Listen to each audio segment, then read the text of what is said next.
gotta talk about bodies that you never caught. You ain't gotta try to rock Prada, you can buy Lacoste. Tryna follow trends, gonna throw your zen way off. Take a good look in the mirror when you feeling lost. Be yourself, king. Should be yourself. Should be yourself, king. Should be yourself. Should be yourself, king. Should be yourself. And really the greatest thing that you could be is to be yourself. It's a whole lot of insecurities on display. When he go and spend his whole advance on a diamond chain. When he tricking off on these hoes trying to fill the void. When he steady popping on these hands trying to numb the pain. When he flexing all on the gram showing off the bands. When he knowing damn well that he got it off a scam. I don't wanna see you do a bid trying to get a lamb. It's a lot of ways to go legit, think about your fam. Cause you ain't gotta lie to kick it. You ain't gotta pop prescription. You ain't gotta load up the stick. You ain't gotta slide on niggas. You ain't gotta spin the block. Cause you ain't really got no ops for real. That's just your ego trying to take over. Really, that's the one that you got to kill. Why everybody wanna be on demon time when your angels gon' ride for real? That feeling of emptiness deep inside is something the money will not fulfill. And we gotta get back alignment with God, cause that's the only way that time will heal. Yeah. Whoa. You ain't gotta talk about bodies that you never caught. You ain't never caught. Whoa. You ain't gotta try to rock Prada, you can buy Lacoste. You can buy Lacoste. Tryna follow trends, gonna throw your zen way off. Yeah. Take a good look in the mirror when you feeling lost. Whoa. Be yourself, king. Should be yourself. Should be yourself, king. Should be yourself. Should be yourself, king. Should be yourself. And really the greatest thing that you could be is to be yourself.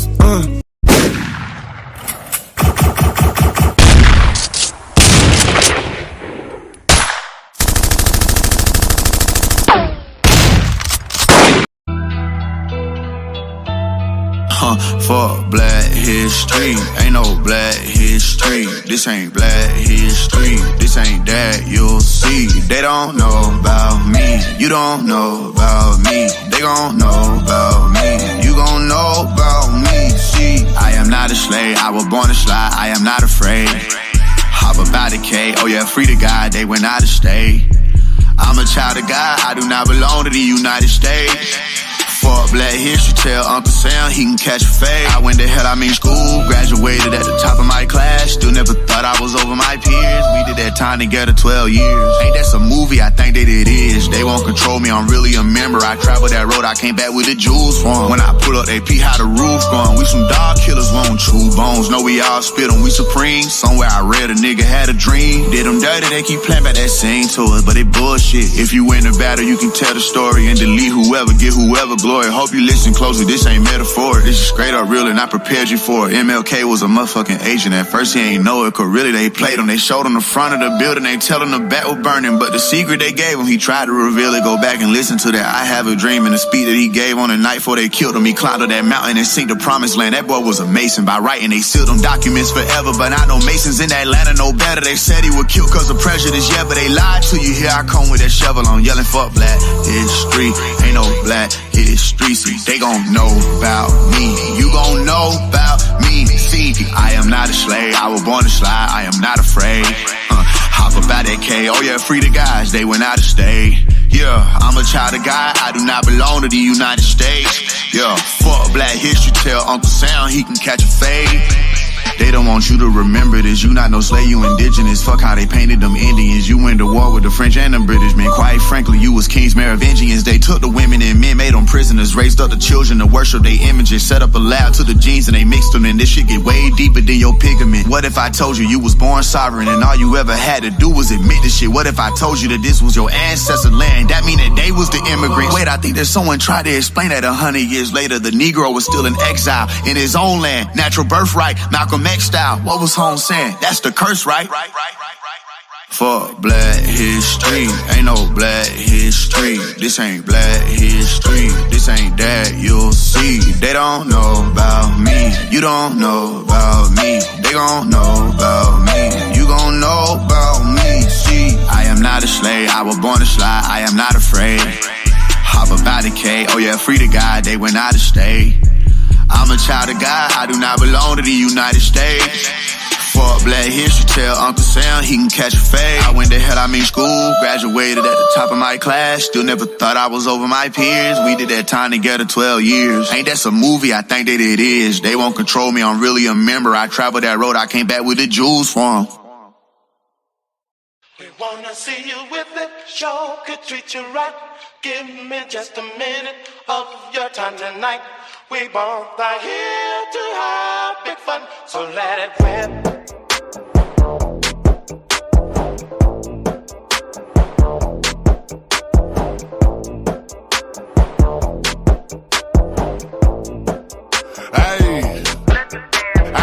Bitches know that I'm peeing, I'm thugging, I'm still in the street. If he run up, I out in the league, clean the Glock and repeat. It get hot, throw that bitch in the creek, hit the spot, it's 100 a piece. I went flawless, my teeth diamond, boy, this shit wet as a sand. That boy dumb in the bitch, if he reach, I'ma go to the D. Let's be real, Stevie Wonder conceited, I'm having this shit and I'm flipped. Labels call every week, I can't sign, I got cases to beat. Plus I touch 80K every week, ain't gon' lie, this shit sweet. Let it whip if he step on my feet, on my son, you should slide every week. Ever shot out a G with no dose so them niggas can see who it was just to see if they street. Don't get put on the T, on the net tryna act like you gangster, I got enough bread for the feed. Bitch, you know I'm a G, I got killers, come straight out the east, they pull up on a horse with a ski. Bitch, I'm fucking for free, don't you dare say the pussy a feet, cause you bound to get left in the street. I make 10 off a feet and I ain't touched the bow in some weeks, but I know we're OG for the cheap. Cross the line, but I tweet, gotta know I ain't going for nothing. You think that I'm kept coming see? See you with it, sure could treat you right. Give me just a minute of your time tonight. We both are here to have big fun, so let it whip.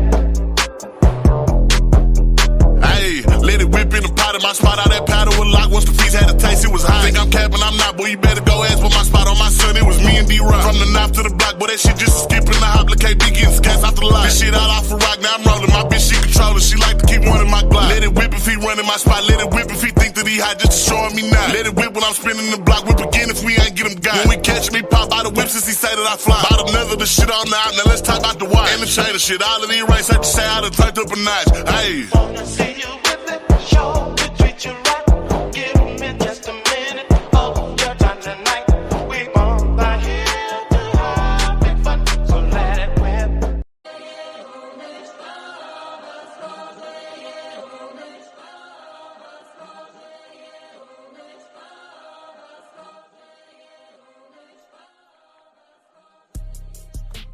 Shout out to all the American Aborigines, Chief Eaters in the building, Aboriginal TVs in the building, the God of the Geechies is in the motherfucking building. Mic check, mic check. Let's let me see what we got up in Instagram. Shout out to Suzanne Thompson in the building, Anthony Lowe in the building. I see Roger W in the building. The realest N-word alive is in the building. Marcus Adamo in the building, Platinum Fats in the building. I see Antonio Bryan in the building, Indigenous D60 in the building, Horizon Aboriginal. What's up with it? We got 23 people in the building. I'd appreciate if y'all bang that like button, share the video out. Let's talk about it, man. I don't have a lot of time, but the time that we do have, we gon' get into it, man. Debate Kings Part 1. Trump versus Harris, the official debate reaction. What can we learn from this? I know a lot of people is like interested in reacting and ultimately getting their opinions out about, you know, what took place last night. You know what I'm saying? And I figured, why not, you know, do a breakdown of it. I did watch the majority of it. There was like a few little snippets I may have missed, but for the most part, I did watch it. And I think it was very interesting. I think it would be something very interesting to analyze and ultimately see where we land on the ultimate choice of who is going to be the next commander-in-chief.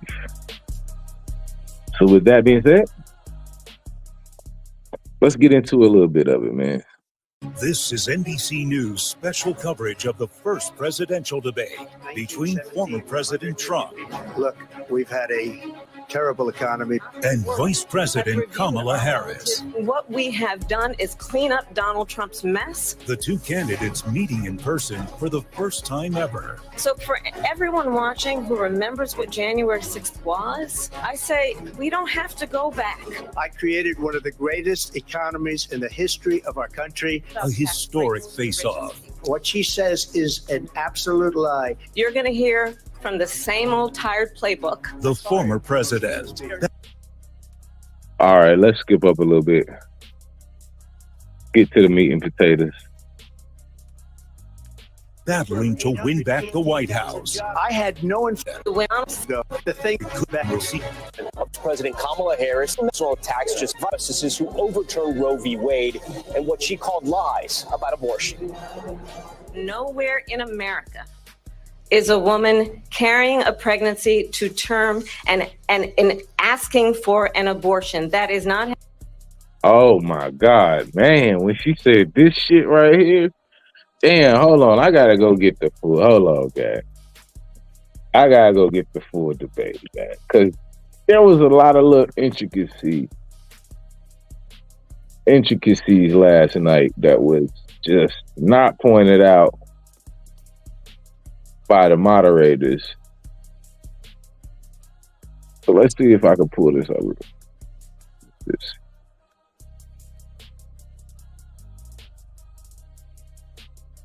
Let's see if I can get this right. If I can find the video.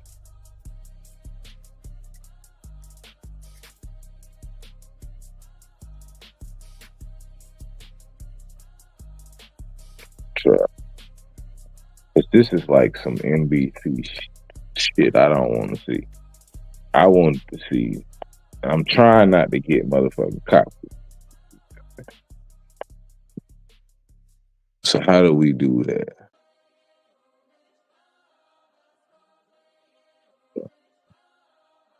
So then I'll let this shit Happening. It's insulting of America. The former president preferring to talk more about immigration, pushing debunk claims about Haitian migrants in Ohio, and accusing the vice president of allowing undocumented immigrants into the country. And a lot of these illegal immigrants coming in, they're trying to get them to vote. They can't even speak English. They don't even know what country they're in practically. And these people are trying to get them to vote. And that's why they're allowing them to come into our country. Fact checking also becoming a big part of the night with the moderators.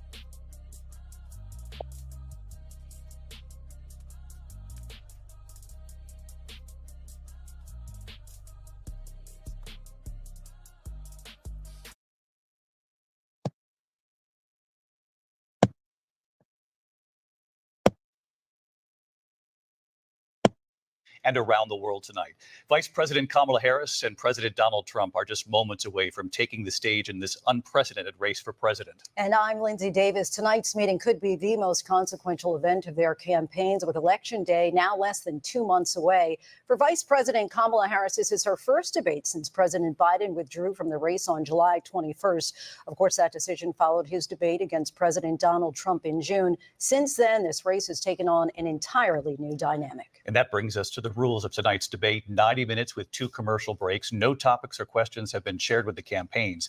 The candidates will have 2 minutes to answer questions, and this is the clock. That's what they'll be seeing. 2 minutes for rebuttals and 1 minute for follow-ups, clarifications, or responses.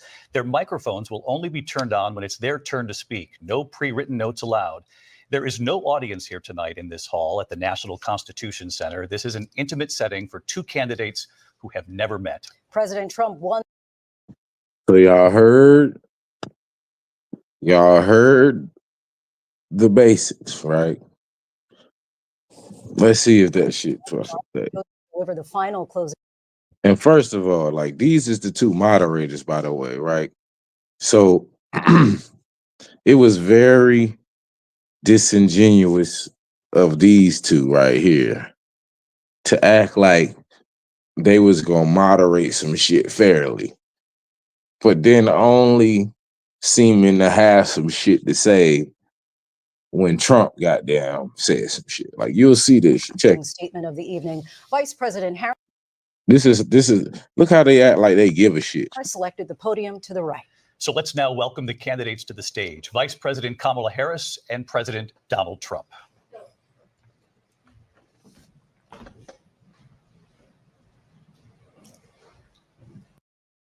First things first, man. Y'all might kill me for it, and I don't really give a damn. You know what I'm saying? For me, like the power suit, the female power suit thing, it screams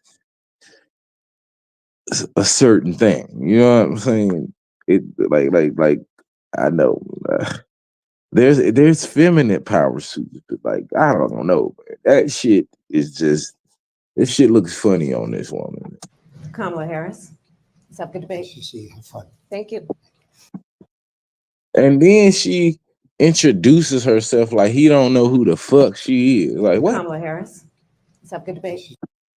like Have fun. Thank you. Welcome to you both. It's wonderful to have you. It's an honor to have you both here tonight. Good evening. We are looking forward to a spirited and thoughtful debate. So let's get started. I want to begin tonight with the issue that voters repeatedly say is their number one issue, and that is the economy and the cost of living in this country. Vice President Harris, you and President Trump were elected 4 years ago, and your opponent on the stage here tonight often asks his supporters, are you better off than you were? Now, I don't know if that was a misspeaking or what, but he said her and Trump was elected 4 years ago. Like, this come on. country. Vice President Harris, you and President Trump were elected 4 years ago, and your opponent on the stage here tonight often asks his supporters, are you better off than you were 4 years ago? When it comes to the economy, do you believe Americans are better off than they were 4 years ago? Now, I want to be clear. This going to be the same dickhead that's going to try to fact check niggas and be trying to interject certain shit that ain't got shit to do with the debate. But the first thing you said, nigga, was you fucked up out those. This nigga stumbled out the blocks. This nigga said her and Trump won the debate. I mean, won the campaign 4 years ago. Wait a minute. Often asks his supporters, are you better off than you're living in this country? Vice President Harris, you and President Trump were elected 4 years ago, and your opponent on the stage here tonight often asks his supporters, are you better off than you were 4 years ago? When it comes to the economy, do you believe Americans are better off than they were 4 years ago? So I was raised as a middle-class kid. Nigga, we didn't ask you where you was raised at. See, this the shit that I just would, what we not about to do. See, what we not about to do in the official debate, nigga, is you just totally not answer the question that, like, nobody asked you what little shallow, what do they call that shit? A cottage, nigga, that you grew up in. Like, what's up with this? What's up with this? Everybody try to act like they came from humble beginnings type shit, nigga. Like, years ago. So I was raised as a middle-class kid, and I am actually the only person on this stage who has a plan that is about lifting up the middle class. And so let's be clear, y'all. The middle class is those who make what? What do you have to make to be middle class in America? Is it 100,000? Is it 80, 100, 150,000? Like, where is the middle class line at right now? What is the median for middle class households? Can somebody pull that up, please? Working people of America. I believe. Because middle class ain't never meant broke, poor, or none of that, as far as I understand. Like, did any in the ambition, the aspirations, the dreams of the American people. And that is why I imagine and have actually a plan to build what I call an opportunity economy. Because here's the thing. We know that we have a shortage of homes and housing, and the cost of housing is too expensive for far too many people. We know that young families need support to raise their children, and I intend on extending a tax cut for those families of $6,000, which is the Oh my God. Try.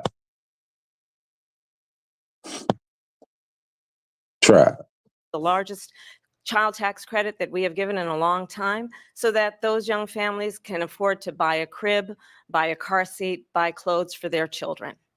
My passion, one of them, is small businesses. My mother raised my sister and me, but there was a woman who helped raise us. We call her our second mother. She was a small business owner. I love our small businesses. My plan is to give a $50,000 tax deduction to startup small businesses. So a $50,000 tax deduction to start up small. Wait a minute. So you're gonna give a tax deduction like to who exactly? Like who gets the deduct? Like the business starts up and then you give them 50. Like how they get the 50? A Exactly. $50,000 tax deduction to start up small businesses, knowing they are part of the backbone of America's economy. My opponent on Oh, I think she's saying she gonna give it 50,000 all the way. I mean, to all the businesses, to all the small businesses, to get a $50,000 tax credit. Roger, the median income for what middle class is 40 to 122. That's a goddamn big ass median. What up, Smoke? What up, Yancey? So 50,000 to small businesses. the Okay. other hand, his plan is to do what he backbone of America's economy. My opponent, on the other hand, his plan is to do what he has done before, which is to provide a tax cut for billionaires and big corporations, which will result in $5 trillion to America's deficit. My opponent has a plan that I call the Trump's sales tax, which would be a 20% tax on everyday goods that you rely on to get through the month. I'm gonna let this play a little bit. I'm gonna let this play. Economists My have bad. said that Trump sales tax would actually result for middle class families in about $4,000 more a year because of his policies and his ideas about what should be the backs of middle class people paying for tax cuts for billionaires. President Trump, I'll give you 2 minutes. I feel like that response was convoluted as fuck and didn't really have anything. We went from her little cottage and her meager means of middle classery, you know what I'm saying, to accusations of Trump. That's what I honestly got from that. Let's go to Trump, y'all. First of all, I have no sales tax. That's an incorrect statement. She knows that. We're doing tariffs on other countries. Other countries are going to finally, after 75 years, pay us back for all that we've done for the world. And the tariff will be substantial in some cases. I took in billions and billions of dollars, as you know, from China. In fact, they never took the tariff off because it was so much money they can't. It would totally destroy everything that they've set out to do. They're taking in billions of dollars from China and other places. They've left the tariffs on. When I had it, So basically, Trump is saying, look, nigga, y'all still running off my shit. And I got this shit running to where it's so much money coming from these tariffs from all these other countries. Y'all such against me, but y'all ain't changed the policies that I done instilled. I had tariffs, and yet I had no inflation. Look, we've had a terrible economy because inflation which is really known as a country buster. It breaks up countries. We have inflation like very few people have ever seen before, probably the worst in our nation's history. We were at 21%, but that's being generous because many things are 50, 60, 70, and 80% higher than they were just a few years ago. This has been. You see how she's shaking her head like that shit ain't real? Like nigga can't go outside right now and see the gas is higher than what it was. Like nigga can't see that the fucking money don't go as far, nigga. Like nigga can't, like they act like that's be the disingenuous shit for me. What's up, Jordan? That be the disingenuous shit for me, child. To be like, yo, we all experiencing this inflation shit on our own individual levels. Now, who is this motherfucker long ass head Bob to just be acting like that don't exist? But she supposed to be for the middle class and a shit. disaster for people, for the middle class, but for every class. On top of that, we have millions of people pouring into our country from prisons and jails, from mental institutions and insane asylums, and they're coming in and they're taking jobs that are occupied right now by African Americans and Hispanics, and also unions. Unions are going to be affected very soon. And you see what's happening. You see what's happening with towns throughout the United States. You look at Springfield, Ohio. You look at Aurora in Colorado. They are taking over the towns. They're taking over buildings. They're going in violently. These are the people that Xi and Biden led into our country, and they're destroying our country. They're dangerous. They're at the highest level of criminality, and we have to get them out. We have to get them out fast. I created one of the greatest economies in the history of our country. I'll do it again and even better. We are going to get to immigration and border security during this debate, but I would like to let Vice President Harris respond on the economy here. Well, I would love to. Let's talk about what Donald Trump left us. Donald Trump left us the worst unemployment since the Great Depression. Donald Trump left us the worst public health epidemic in a century. Donald Trump left us the worst attack on our democracy since the Civil War. And what we have done is clean up Donald Trump's mess.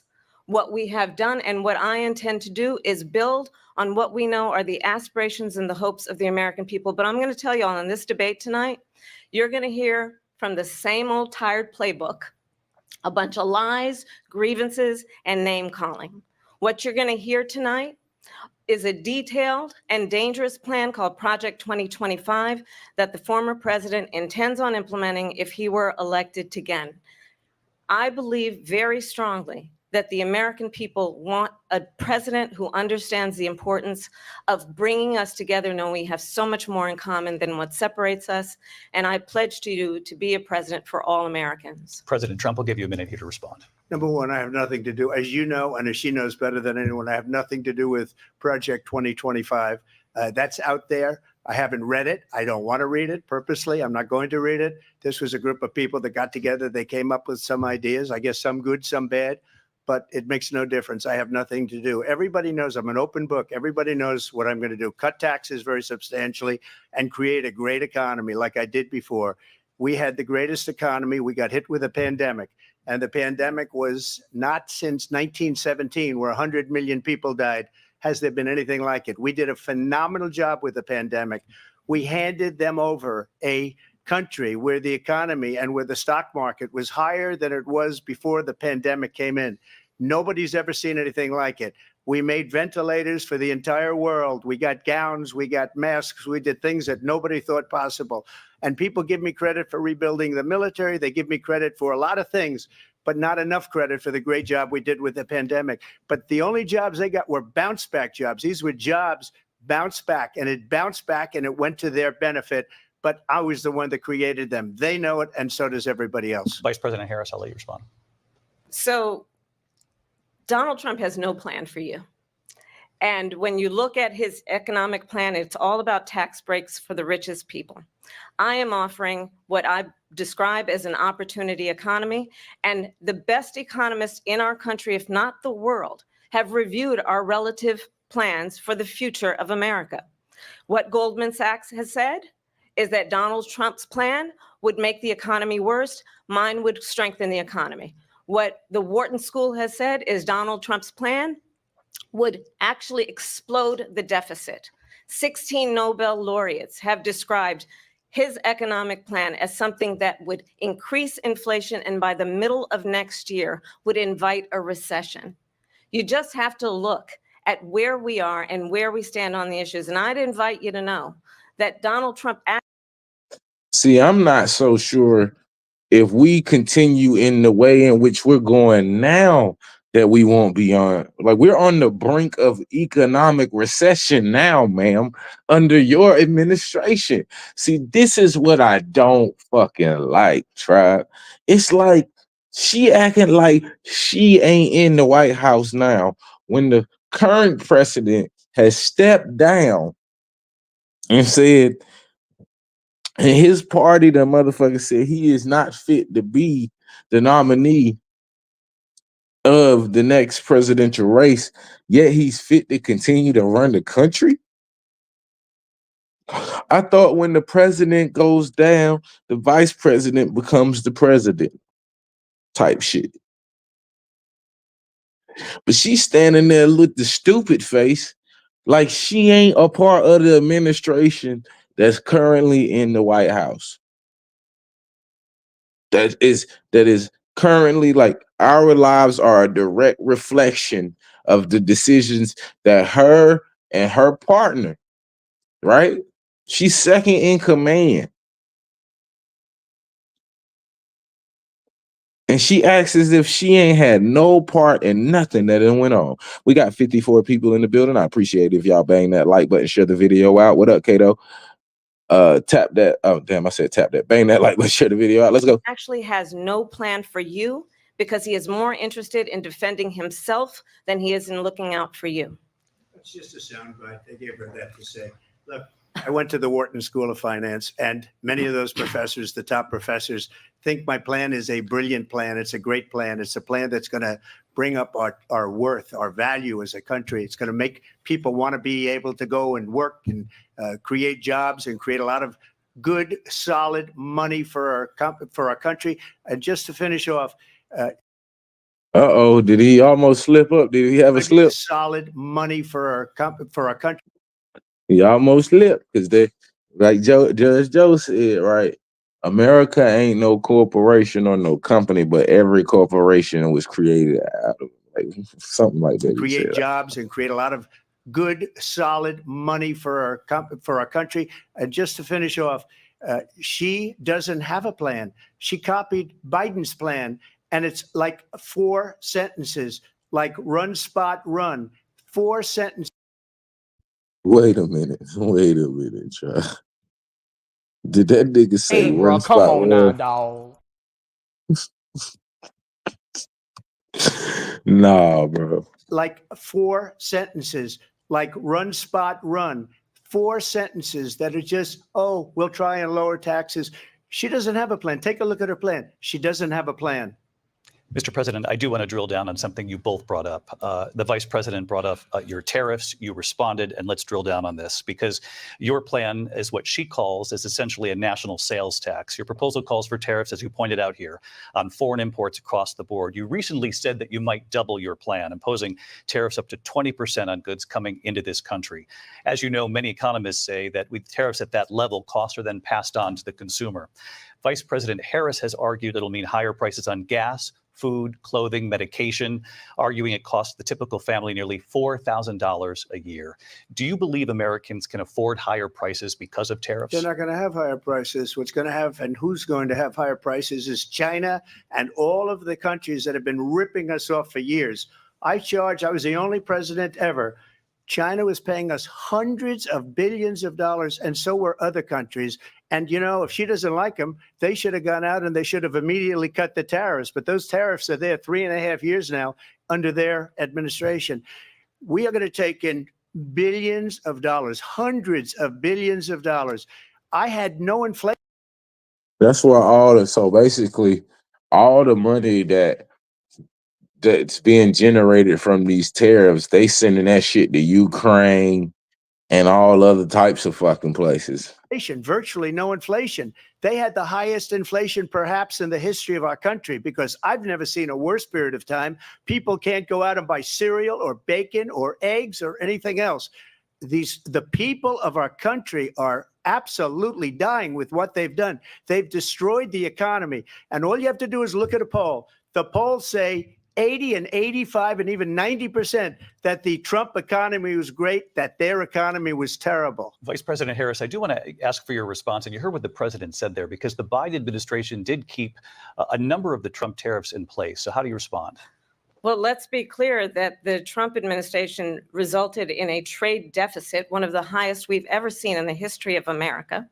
He invited trade wars. You want to talk about his deal with China? What he ended up doing is under Donald Trump's presidency, he ended up selling American chips to China to help them improve and modernize their military, basically sold us out when a policy about China should be in making sure the United States of America wins the competition for the 21st century, which means focusing on the details of what that requires, focusing on relationships with our allies, focusing on investing in American-based technology so that we win the race on AI, on quantum computing, focusing on what we need to do to support America's workforce so that we don't end up having on the short end of the stick in terms of workers' rights. But what Donald Trump did, let's talk about this, with COVID, is he actually thanked President Xi for what he did during COVID. Look at his tweet. Thank you, President Xi, exclamation point, when we know that Xi was responsible for lacking and not giving us transparency about the origins of COVID. President Trump, I'll let you respond. First of all, they bought their chips from Taiwan. We hardly make chips anymore because of philosophies like they have and policies like they have. I don't say her because she has no policy. Everything that she believed 3 years ago and 4 years ago is out the window. She's going to my philosophy now. In fact, I was going to send her a MAGA hat. She's gone to my philosophy. But if she ever got elected, she'd change it. And it will be the end of our country. She's a Marxist. Everybody knows she's a Marxist. Her father's a Marxist professor in economics, and he taught her well. But when you look at what she's done to our country, and when you look at these millions and millions of people that are pouring into our country monthly, where it's, I believe, 21 million people, not the 15 that people say, and I think it's a lot higher than the 21. That's bigger than New York State pouring in. And just look at what they're doing to our country. They're criminals. Many of these people coming in are criminals. And that's bad for our economy, too. You know, you mentioned before, we'll talk about immigration later. Well, bad immigration is the worst thing that can happen to our economy. They have, and she has, destroyed our country with policy that's insane. Almost policy that you'd say they have to hate our country. President Trump, thank you. Lindsay? I want to turn to the issue of abortion. President Trump, you've often touted that you were able to kill Roe v. Wade. Last year, you said that you were proud to be the most pro-life president in American history. Then last month, you said that your administration would be great for women and their reproductive rights. In your home state of Florida, you surprised many with regard to your 6-week abortion ban because you initially had said that it was too short. And you said, quote, I'm going to be voting that we need more than 6 weeks. But then the very next day, you reversed course and said you would vote to support the 6-week ban. Vice President Harris says that women shouldn't trust you on the issue of abortion because you've changed your position so many times. Therefore, why should they trust you? Well, the reason I'm doing that vote is because the plan is, as you know, the vote is, they have abortion in the 9th month. They even have, and you can look at the governor of West Virginia, the previous governor of West Virginia, not the current governor, who's doing an excellent job, but the governor before, he said the baby will be born and we will decide what to do with the baby. In other words, we'll execute the baby. And that's why I did that, because that predominates, because they're radical. The Democrats are radical in that. And her vice presidential pick, which I think was a horrible pick, by the way, for our country, because he is really out of it. But her vice presidential pick says abortion in the 9th month is absolutely fine. He also says execution after birth. It's execution, no longer abortion, because the baby is born, is okay. And that's not okay with me, hence the vote. But what I did is something for 52 years. They've been trying to get Roe v. Wade into the states. And through the genius and heart and strength of 6 Supreme Court justices, we were able to do that. Now, I believe in the exceptions for rape, incest, and life of the mother. I believe strongly in it. Ronald Reagan did also. 85% of Republicans do. Exceptions. Very important. But we were able to get it, and now states are voting on it. And for the first time, you're going to see, look, this is an issue that's torn our country apart for 52 years. Every legal scholar, every Democrat, every Republican, liberal, conservative, they all wanted this issue to be brought back to the states where the people could vote. And that's what happened. Now, Ohio, the vote was somewhat liberal. Kansas, the vote was somewhat liberal, much more liberal than people would have thought. But each individual state is voting. It's the vote of the people now. It's not tied up in the federal government. See, they don't want to. They don't talk about that part, right? They don't talk about people saying they want certain things, and then when you give it to them, motherfuckers paint it as a narrative that you don't like women, or you're trying to take away someone's rights, or you right. See, we having a fucking comprehension problem in America. That's what it really is. Like, most individuals just don't understand shit and don't comprehend shit. Hold on, let me check something. Yeah, I need to put it on motherfucker.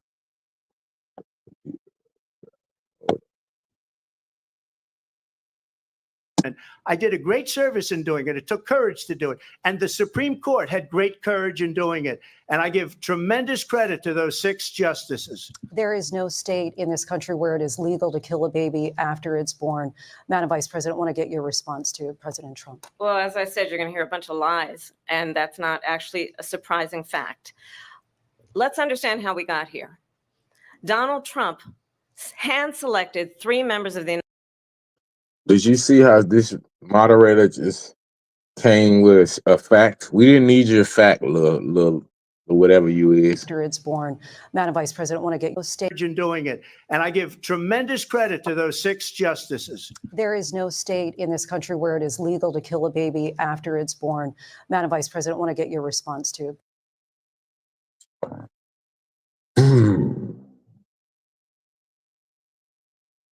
President Trump. Well, as I said, you're going to hear a bunch of lies, and that's not actually a surprising fact.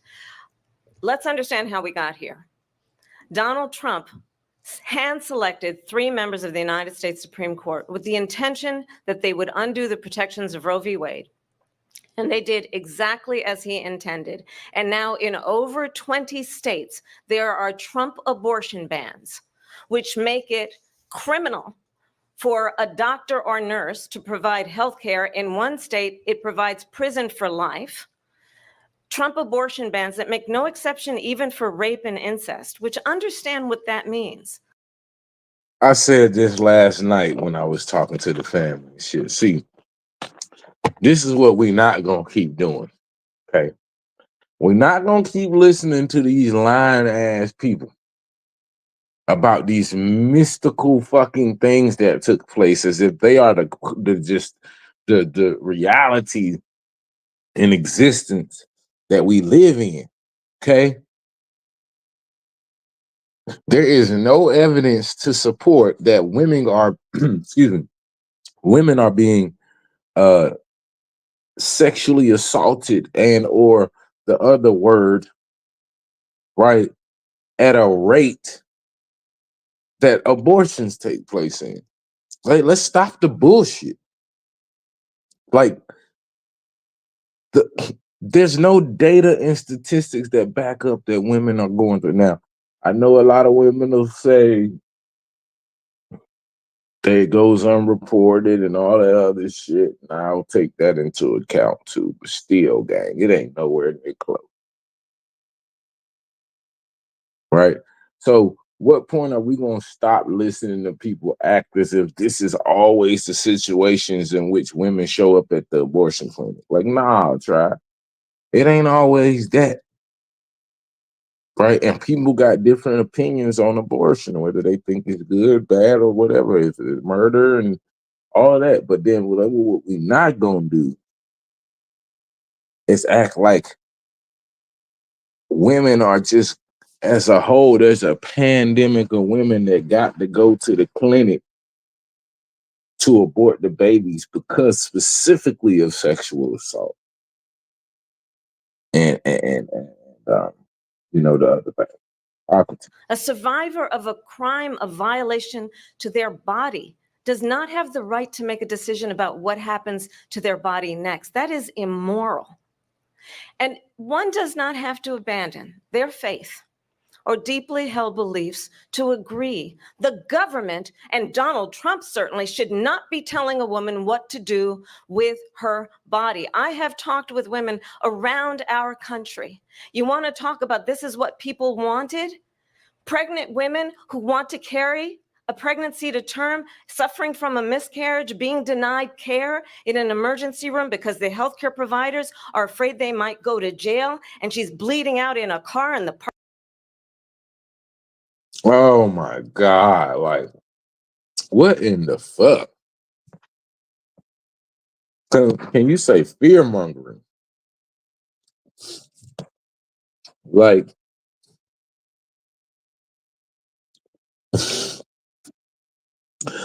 you gonna goddamn tear your goddamn rotator cuff stretching that hard, my boy. People wanted pregnant women who want to carry a pregnancy to term, suffering from a miscarriage, being denied care in an emergency room because the healthcare providers are afraid they might go to jail, and she's bleeding out in a car in the parking lot.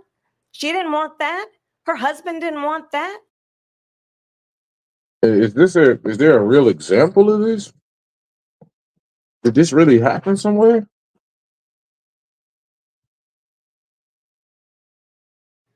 A 12 or 13-year-old survivor of incest being forced to carry a pregnancy to term?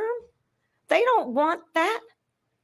And I pledge to you, when Congress passes a bill to put back in place the protections of Roe v. Wade, as President of the United States, I will proudly sign it into law. But understand, if Donald Trump were to be reelected, he will sign a national abortion ban. Understand, in his Project 2025, there would be a national abortion, a monitor that would be monitoring your pregnancies, your miscarriages. I think the American people believe that certain freedoms, in particular the freedom to make decisions about one's own body, should not be made by the government. Thank you, Vice President. They've figured out a nice way to say kill a baby, huh? They say making your own personal choice about your body. Like, so do men get to abort babies? Because it's best for their body. You know what I'm saying? Like, does a man get to be like, look, I don't want you here no more, little nigga. I'm trying to go to college. All right, I'm just anyway. President Harris. Well, there she goes again. It's a lie. I'm not signing a ban, and there's no reason to sign a ban because we've gotten what everybody wanted. Democrats, Republicans, and everybody else, and every legal scholar wanted it to be brought back into the states, and the states are voting. And it may take a little time, but for 52 years, this issue has torn our country apart, and they've wanted it back in the states. And I did something that nobody thought was possible. The states are now voting. What she says is an absolute lie. And as far as the abortion ban, no, I'm not in favor of abortion ban, but it doesn't matter because this issue has now been taken over by the states. Would you veto a national abortion ban if it came to your desk? Well, I won't have to because, again, two things. Number one, she said she'll go back to Congress. She'll never get the vote. It's impossible for her to get the vote, especially now with the 50-50, and essentially 50-50 in both Senate and the House. She's not going to get the vote. She can't get the vote. She won't even come close to it. So it's just talk. You know what it reminds me of? When they said they're going to get student loans terminated, and it ended up being a total catastrophe. The student loans, and then I think probably her boss, if you call him a boss, he spends all his time on the beach.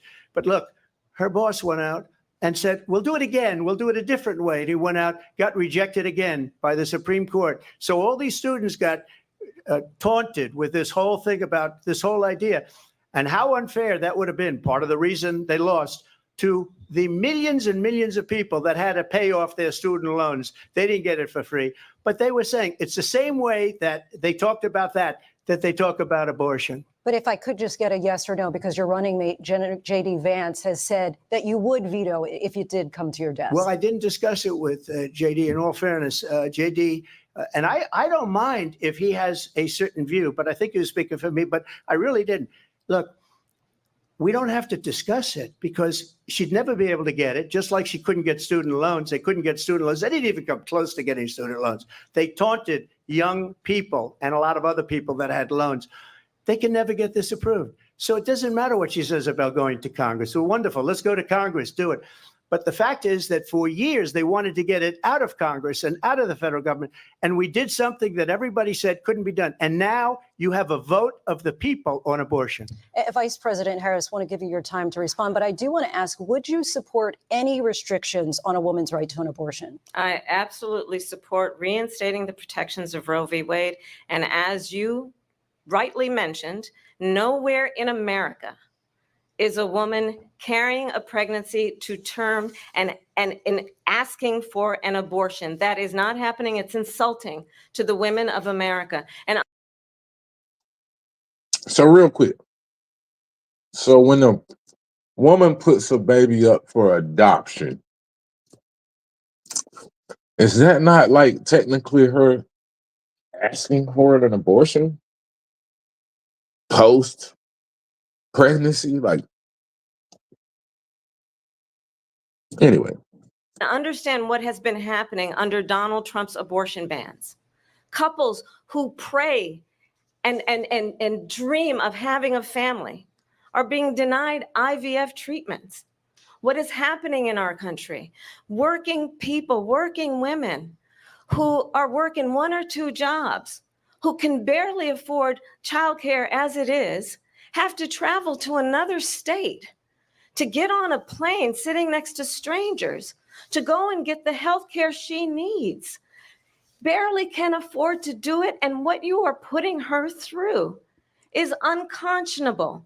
And the people of America have not, the majority of Americans believe in a woman's right to make decisions about her own body.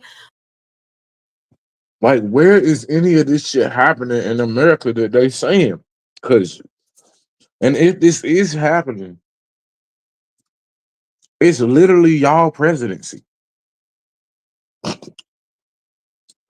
Like, it is Joe Biden and Harris and Kamala Harris's administration right now. If this is happening in America, this is happening on your watch, man. Not Trump watch. Trump is not the president. Why is she talking to Trump like he the president? And that is why in every state where this issue has been on the ballot, in red and blue states both, the people of America have voted for freedom. Vice President Harris, Excuse me, I have to respond. Another lie. It's another lie. I have been a leader on IVF, which is fertilization. The IVF, I have been a leader. In fact, when they got a very negative decision on IVF from the Alabama courts, I saw the people of Alabama and the legislature 2 days later voted it in. I've been a leader on it. They know that, and everybody else knows it. I have been a leader on fertilization, IVF. And the other thing, you should ask, will she allow abortion in the 8th month, 9th month, 7th month? Come on. Okay, would you do that?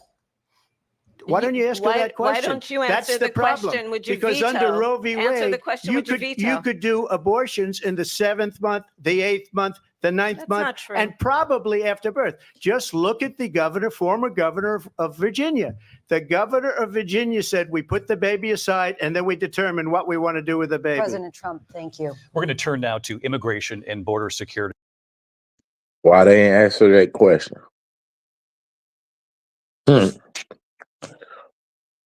One of the many questions she never fucking answered, gang. We got 76 people in the building. Can I get a few of y'all to bang that like button, share the video out? Let's continue. We know it's an issue that's important to Republicans, Democrats, voters across the board in this country. Vice President Harris, you were tasked by President Biden with getting to the root causes of migration from Central America. We know that illegal border crossings reached a record high in the Biden administration. This past June, President Biden imposed tough new asylum restrictions. We know the numbers since then have dropped significantly. But my question to you tonight is, why did the administration wait until 6 months before the election to act? And would you have done anything differently from President Biden on this? So I'm the only person on this stage who has prosecuted transnational criminal organizations for the trafficking of guns, drugs, and human beings. How does Joe Kent's agenda help the working families of our district? Well, it doesn't. Congresswoman Marie Perez, she's a leader who helps solve problems every day. We need Marie Perez. She's the voice for us. And let me say that the United States Congress, including some of the most conservative members of the United States Senate, came up with a border security bill, which I supported. And that bill would have put 1,500 more border agents on the border to help those folks who are working there right now overtime, trying to do their job. It would have allowed us to stem the flow of fentanyl coming into the United States. I know there are so many families watching tonight who have been personally affected by the surge of fentanyl in our country. That bill would have put more resources to allow us to prosecute transnational criminal organizations for trafficking in guns, drugs, and human beings. But you know what happened to that bill? Donald Trump got on the phone, called up some folks in Congress and said, kill the bill. And you know why? Because he'd prefer to run on a problem instead of fixing a problem. And understand, this comes at a time where the people of our country actually need a leader who engages in solutions, who actually addresses the problems at hand. But what we have in the former president is someone who would prefer to run on a problem instead of fixing a problem. And I'll tell you something, he's going to talk about immigration a lot tonight, even when it's not the subject that is being raised. And I'm going to actually do something really unusual, and I'm going to invite you to attend one of Donald Trump's rallies, because it's a really interesting thing to watch. You will see during the course of his rallies, he talks about fictional characters like Hannibal Lecter. He will talk about windmills cause cancer. And what you will also notice is that people start leaving his rallies early out of exhaustion and boredom. And I will tell you, the one thing you will not hear him talk about is you. You will not hear him talk about your needs, your dreams, and your desires.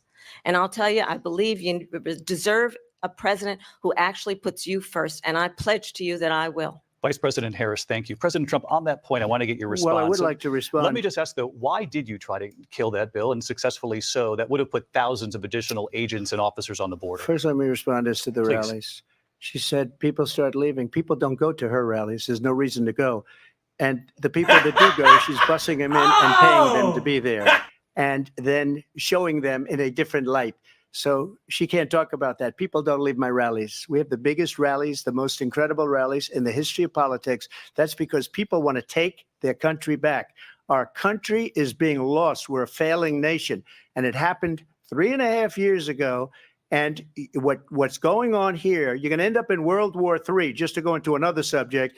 What they have done to our country by allowing these millions and millions of people to come into our country, and look at what's happening to the towns all over the United States. And a lot of towns don't want to talk. It's not going to be Aurora or Springfield.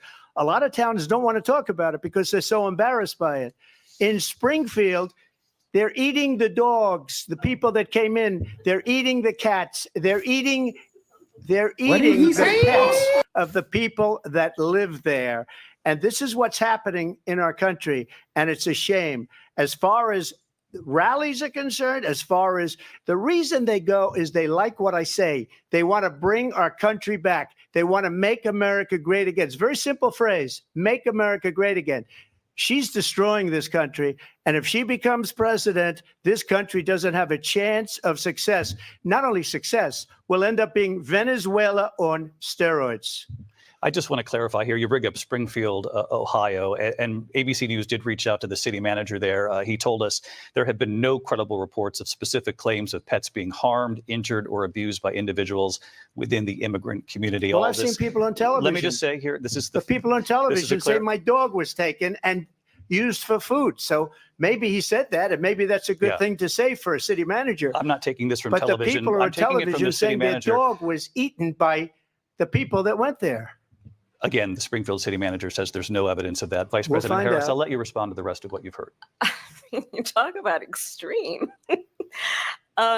This is, I think, one of the reasons why in this election, I actually have the endorsement of 200 Republicans who have formerly worked with President Bush, Mitt Romney, and John McCain, including the endorsement of former Vice President Dick Cheney and Congress member Liz Cheney.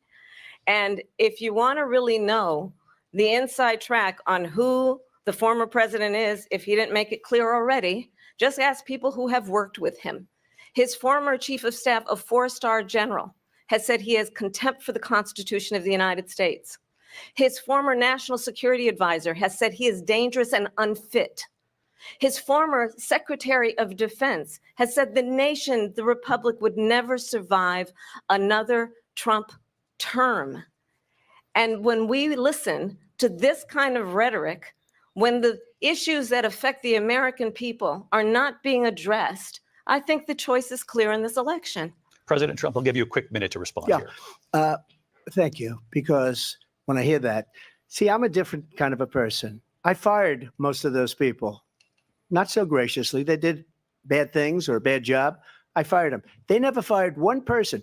They didn't fire anybody having to do with Afghanistan and the Taliban and the 13 people who's were just killed, viciously and violently killed. And I got to know the parents and the family. They didn't fire. They should have fired all those generals, all those top people, because that was one of the most incompetently handled situations anybody has ever seen. So when somebody does a bad job, I fire him. And you take a guy like Esper. He was no good. I fired him. So he writes a book. Another one writes a book, because with me, they can write books. With nobody else can they?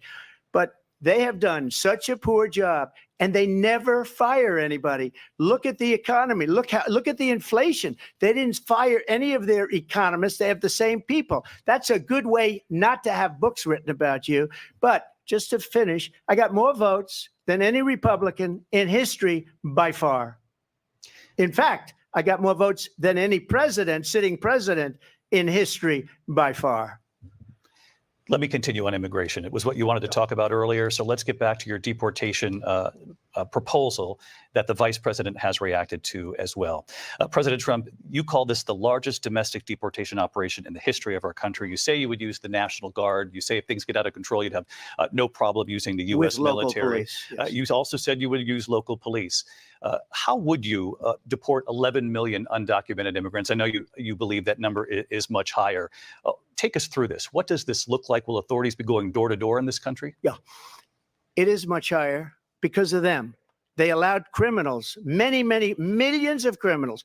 They allowed terrorists. They allowed common street criminals. They allowed people to come in, drug dealers to come into our country. And they're now in the United States and told by their countries like Venezuela, don't ever come back or we're going to kill you. Do you know that crime in Venezuela and crime in countries all over the world is way down?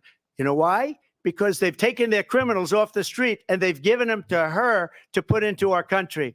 And this will be one of the greatest mistakes in history for them to allow. And I think they probably did it because they think they're going to get votes, but it's not worth it because they're destroying the fabric of our country by what they've done. There's never been anything done like this at all. They've destroyed the fabric of our country. Millions of people let in, and all over the world, crime is down all over the world except here. Crime here is up and through the roof. Despite their fraudulent statements that they made, crime in this country is through the roof.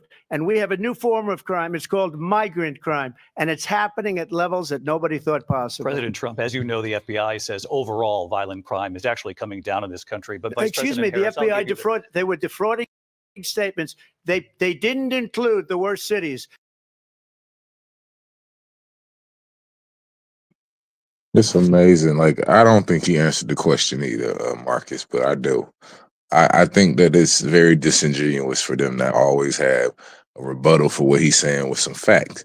But Kamala keep talking about her middle class upbringing, and they ain't even bringing no facts about They that. didn't include the cities with the worst crime. It was a fraud, just like their number of 818,000 jobs that they said they created turned out to be a fraud. President Trump, thank you. I'll let you respond, Vice President Harris. Well, I think this is so rich coming from someone who has been prosecuted for national security crimes, economic crimes, election interference, has been found liable for sexual assault, and his next big court appearance is in November at his own criminal sentencing. And let's be clear where each person stands on the issue of what is important about respect for the rule of law and respect for law enforcement. The former vice president called for defunding federal law enforcement, 45,000 agents, get this, on the day after he was arraigned on 34 felony counts. So let's talk about what is important in this race. It is important that we move forward, that we turn the page on this same old tired rhetoric and address the needs of the American people, address what we need to do about the housing shortage, which I have a plan for, address what we must do to support our small businesses, address bringing down the price of groceries. But frankly, the American people are exhausted with this same old tired playbook. Once again, she acting like she not the one in the fucking White House. This shit weird as fuck. Thank you. Excuse me. Every one of those cases was started by them against their political opponent. And I'm winning most of them, and I will win the rest on appeal. And you saw that with the decision that came down just recently from the Supreme Court. I'm winning most of them. But those are cases, it's called weaponization. Never happened in this country. They weaponized the Justice Department. Every one of those cases was involved with the DOJ, from Atlanta and Fani Willis to the Attorney General of New York and the DA in New York. Every one of those cases. And then they say, oh, he's a criminal. They're the ones that made them go after me. By the way, Joe Biden was found essentially guilty on the documents case. And what happened in my documents case? They said, oh, that's the toughest of them all. A complete and total victory. 2 months ago, it was thrown out. It's weaponization, and they used it, and it's never happened in this country. They used it to try and win an election. They're fake cases. President Trump, thank you. A really quick response here, Vice President Harris, on this notion of weaponization of the Justice Department. Well, let's talk about extreme and understand the context in which this election in 2024 is taking place. The United States Supreme Court recently ruled that the former president would essentially be immune from any misconduct if he were to enter the White House again. Understand, this is someone who has openly said he would terminate, I'm quoting, terminate the Constitution of the United States, that he would weaponize the Department of Justice against his political enemies. Someone who has openly expressed disdain for members of our military. Understand what it would mean if Donald Trump were back in the White House with no guardrails, because certainly we know now the court won't stop him. We know J.D. Vance is not going to stop him. It's up to the American people Vice to President stop Harris. him. Thank you. Lindsay? Vice President Harris, in your last run for president. This is the one that weaponized, not me. She weaponized. I probably took a bullet to the head because of the things that they say about me. They talk about democracy. I'm a threat to democracy. They're the threat to democracy with a fake Russia investigation that went nowhere. We have a lot to get to. Lindsay? Vice President Harris, in your last run for president, you said you wanted to ban fracking. Now you don't. You wanted mandatory government buyback programs for assault weapons. Now your campaign says you don't. You supported decriminalizing border crossings. Now you're taking a harder line. I know you say that your values have not changed. So then why have so many of your policy positions changed? So my values have not changed, and I'm going to discuss every one of the, at least every point that you've made. But in particular, let's talk about fracking, because we're here in Pennsylvania. I made that very clear in 2020. I will not ban fracking. I have not banned fracking as Vice President of the United States. And in fact, I was the tie-breaking vote on the Inflation Reduction Act, which opened new leases for fracking. My position is that we have got to invest in diverse sources of energy so we reduce our reliance on foreign oil. We have had the largest increase in domestic oil production in history because of an approach that recognizes that we cannot over-rely on foreign oil. As it relates to my values, let me tell you, I grew up a middle-class kid raised by a hardworking mother. Oh my God, gang! I got about 20 more minutes of this shit right here. How many times she gonna say motherfucking? She come from a middle class family. Who worked and saved and was able to buy our first home when I was a teenager.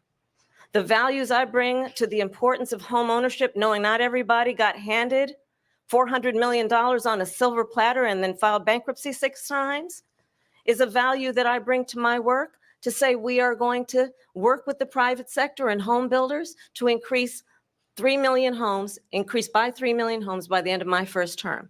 My work that is related to having a friend when I was in high school who was sexually assaulted by her stepfather. What the fuck does that have to do? Tribe. What the fuck does that have to do with the question that the moderator asked her? Why you done switched on all your policies, bitch? She done went from... And my focus then on protecting women and children from violent crime is based on a value that is deeply grounded in the importance of standing up for those who are most vulnerable. My work that is about protecting Social Security and Medicare is based on longstanding work that I have done, protecting seniors from scams. My values have not changed. And what is important is that there is a president who actually brings values and a perspective that is about lifting people up and not beating people down and name calling. The true measure of the leader is the leader who actually understands the strength is not in beating people down, it's in lifting people up. I intend to be that president. President Trump, your Well, response? first of all, I wasn't given $400 million. I wish I was. My father was a Brooklyn builder, Brooklyn, Queens, and a great father, and I learned a lot from him. But I was given a fraction of that, a tiny fraction, and I built it into many, many billions of dollars, many, many billions. And when people see it, they are even surprised. So we don't have to talk about that. Fracking, she's been against it for 12 years. Defund the police, she's been against that forever. She gave all that stuff up very wrongly, very horribly, and everybody's laughing at it, okay? They're all laughing at it. She gave up at least 12 and probably 14 or 15 different policies. Like, she was big on defund the police. In Minnesota, she went out, wait a minute, I'm talking now, if you don't mind, please. Does that sound familiar? She went out in Minnesota and wanted to let criminals that killed people, that burned down Minneapolis, she went out and raised money to get them out of jail. She did things that nobody would ever think of. Now she wants to do transgender operations on illegal aliens that are in prison. This is a radical left liberal that would do this. She wants to confiscate your guns, and she will never allow fracking in Pennsylvania. If she won the election, fracking in Pennsylvania will end on day one. Just to finish, one thing so important in my opinion. So I got the oil business going like nobody has ever done before.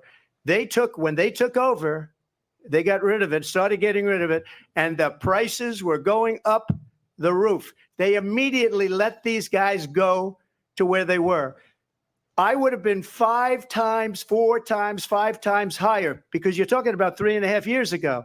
They got it up to where I was because they had no choice, because the prices of energy were quadrupling and doubling. You saw what happened to gasoline. So they said, let's go back to Trump.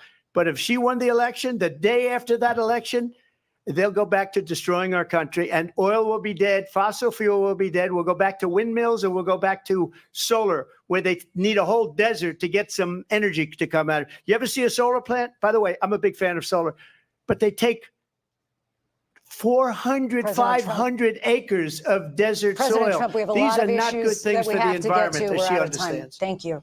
Lindsay, thank you. We have an election in just 56 days.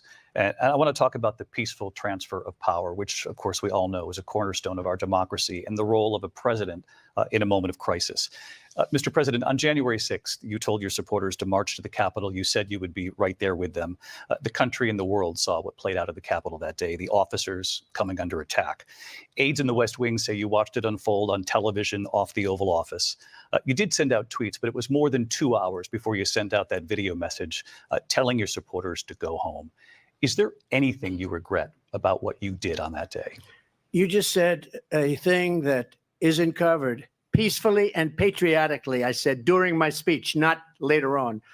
Peacefully and patriotically. And nobody on the other side was killed. Ashley Babbitt was shot by an out-of-control police officer that should have never, ever shot her. It's a disgrace. But we didn't do this group of people that have been treated so badly. I ask, what about all the people that are pouring into our country and killing people that she allowed to pour in? She was the border czar. Remember that. She was the border czar. She doesn't want to be called the border czar because she's embarrassed by the border. In fact, she said at the beginning, "Oh, I'm surprised you're not talking about the border yet." That's because she knows what a bad job they've done. What about those people? When are they going to be prosecuted? When are these people from countries all over the world, not just South America? They're coming in from all over the world, David, all over the world. And crime rates are down all over the world because of it. But let me but just when ask are those, David, when are those people going to be prosecuted? When are the people that burned down Minneapolis going to be prosecuted? Or in Seattle, they went into Seattle, they took over a big percentage of the city of Seattle. When are those people going to be prosecuted? But let me just ask you. Might ask her that question. You were the president. You were watching it unfold on television. It's a very simple question as we move forward toward another election. Is there anything you regret about what you did on that day? Yes or no? I had nothing to do with that other than they asked me to make a speech. I showed up for a speech. I said, I think it's going to be big. I went to Nancy Pelosi and the mayor of Washington, D.C., and the mayor put it back in writing, as you know. I said, this is going to be a very big rally or whatever you want to call it. And again, it wasn't done by me. It was done by others. I said, I'd like to give you 10,000 National Guard or soldiers. They rejected me. Nancy Pelosi rejected me. It was just 2 weeks ago. Her daughter has a tape of her saying she is fully responsible for what happened. They want to get rid of that tape. It would have never happened if Nancy Pelosi and the mayor of Washington did their jobs. I wasn't responsible for security. Nancy Pelosi was responsible. She didn't do her job. The question was about you as president, not about former Speaker Pelosi, but I do want Vice President Harris to respond here. I was at the Capitol on January 6th. I was the vice president-elect. I was also an acting senator. I was there. And on that day, the president of the United States incited a violent mob to attack our nation's capital, to desecrate our nation's capital. On that day, 140 law enforcement officers were injured, and some died. And understand, the former president has been indicted and impeached for exactly that reason. But this is not an isolated situation. Let's remember Charlottesville, where there was a mob of people carrying tiki torches, spewing anti-Semitic hate. And what did the president then at the time say? There were fine people on each side. Let's remember that when it came to the Proud Boys, a militia, the former president said, stand back and stand by. So for everyone watching who remembers what January 6th was, I say, we don't have to go back. Let's not go back. We're not going back. It's time to turn the page. And if that was a bridge too far for you, well, there is a place in our campaign for you to stand for country, to stand for our democracy, to stand for rule of law, and to end the chaos, and to end the approach that is about attacking the foundations of our democracy because you don't like the outcome. And be clear on that point. Donald Trump, the candidate, has said in this election there will be a bloodbath if this and the outcome of this election is not to his liking. Let's turn the page on this. Let's not go back. Let's chart a course for the future and not go backwards to the past. Let me just follow up here. It was a different term, and it was a term that related to energy because they have destroyed our energy business. That was where bloodbath was. Also, on Charlottesville, that story has been, as you would say, debunked. Laura Ingraham, Sean Hannity, Jesse, all of these people, they covered it. If they go an extra sentence, they will see it was perfect. It was debunked in almost every newspaper, but they still bring it up, just like they bring 2025 up. They bring all of this stuff up. I ask you this. You talk about the Capitol. Why are we allowing these millions of people to come through on the southern border? How come she's not doing anything? And I'll tell you what I would do, and I would be very proud to do it. I would say we would both leave this debate right now. I'd like to see her go down to Washington, D.C. during this debate because we're wasting a lot of time. Go down to, because she's been so bad, it's so ridiculous. Go down to Washington, D.C. and let her sign a bill to close up the border because they have the right to do it. They don't need bills. They have the right to do it. The president of the United States, you'll get him out of bed. You'll wake him up at 4 o'clock in the afternoon. You'll say, come on down to the office. Let's sign a bill. If he signs a bill that the border is closed, all he has to do is say it to the Border Patrol, who are phenomenal. If they do that, the border is closed. Mr. Those President, people are killing many people, unlike J6. We talked immigration here tonight. I do want to focus on this next issue to both of you because it really brings us this into focus, truth in these times that we're living in.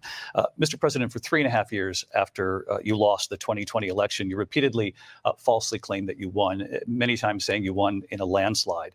In the past couple of weeks leading up to this debate, you have said, quote, you lost by a whisker, that you, quote, didn't quite make it, that you came up a little bit short. I said that? Are you now acknowledging that you lost in 2020? No, I don't acknowledge that at all. But I you said did that say sarcastically. that. You know that. It was said, oh, we lost by a whisker. That was said sarcastically.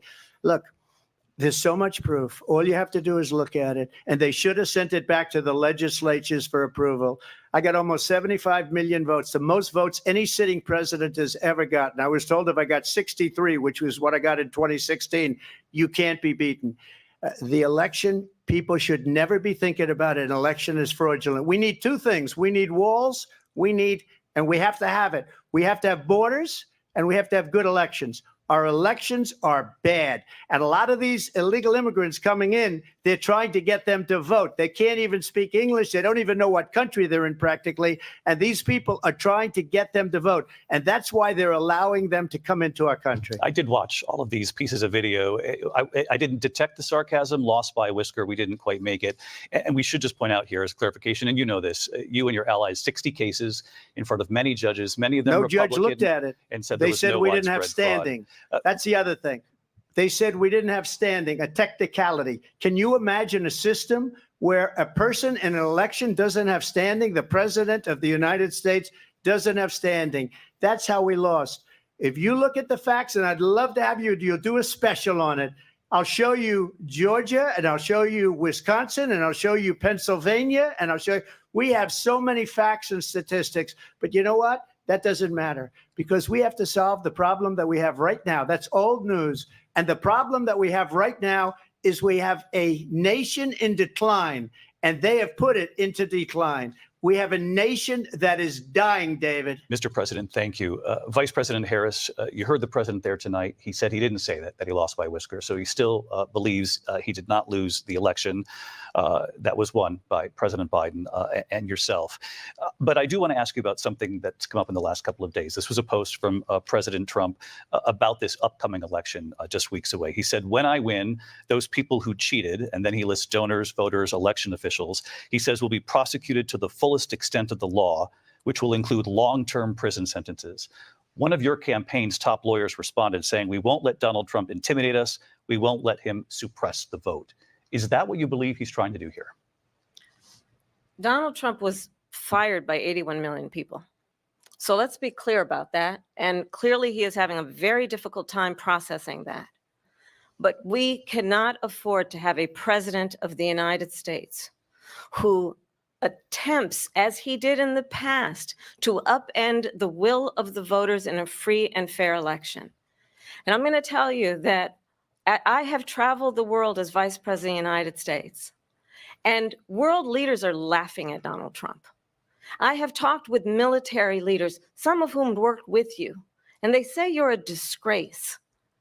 And when you then talk in this way in a presidential debate and deny what over and over again are court cases you have lost because you did, in fact, lose that election, it leads one to believe that perhaps we do not have in the candidate to my right the temperament or the ability to not be confused about fact. That's deeply troubling, and the American people deserve better. I'll give you 1 minute to respond, Mr. President. Let me just say about world leaders. Viktor Orban, one of the most respected men, they call him a strong man. He's a tough person, smart, Prime Minister of Hungary. They said, why is the whole world blowing up? 3 years ago, it wasn't. Why is it blowing up? He said, because you need Trump back as president. They were afraid of him. China was afraid, and I don't like to use the word afraid, but I'm just quoting him. China was afraid of him. North Korea was afraid of him. Look at what's going on with North Korea, by the way. He said Russia was afraid of him. I ended the Nord Stream 2 pipeline, and Biden put it back on day one, but he ended the XL pipeline. The XL pipeline in our country, he ended that. But he let the Russians build a pipeline going all over Europe and heading into Germany, the biggest pipeline in the world. Look, Viktor Orban said it. He said the most respected, most feared person is Donald Trump. We had no problems when Trump was president. But when this weak, pathetic man that you saw at a debate just a few months ago, that if he weren't in that debate, he'd be running instead of her. She got no votes. He got 14 million votes. What you did, you talk about a threat to democracy. He got 14 million votes, and they threw him out of office. And you know what? I'll give you a little secret. He hates her. He can't stand her. But he got 14 million votes. They threw him out. She got 0 votes. And when she ran, she was the first one to leave because she failed. And now she's running. I don't understand it, but I'm okay with it because your time is I think up. we're going to do very well. We've got a lot more to get to. Turning now to the Israel-Hamas war and the hostages who are still being held, Americans among them. Vice President Harris, in December, you said, quote, Israel has a right to defend itself, but you added, quote, it matters how, saying international humanitarian law must be respected. Israel must do. All right, Trav, I got to get up out of here, gang. I reached my allotted time for today. Very interesting conversation and debate, to say the least. It was kind of one-sided. I did see a lot of double talking. I saw a lot of reiterating, for lack of a better term, of the same old narratives. I do not feel confident in any way that this shit gonna go down properly, Tribe. But I'm getting up out of here. I appreciate y'all presence, man. Once again, I'll catch y'all on the next one. I hope you have a great day. Shout out to all the American Aborigines. Until next time, Tribe. Peace.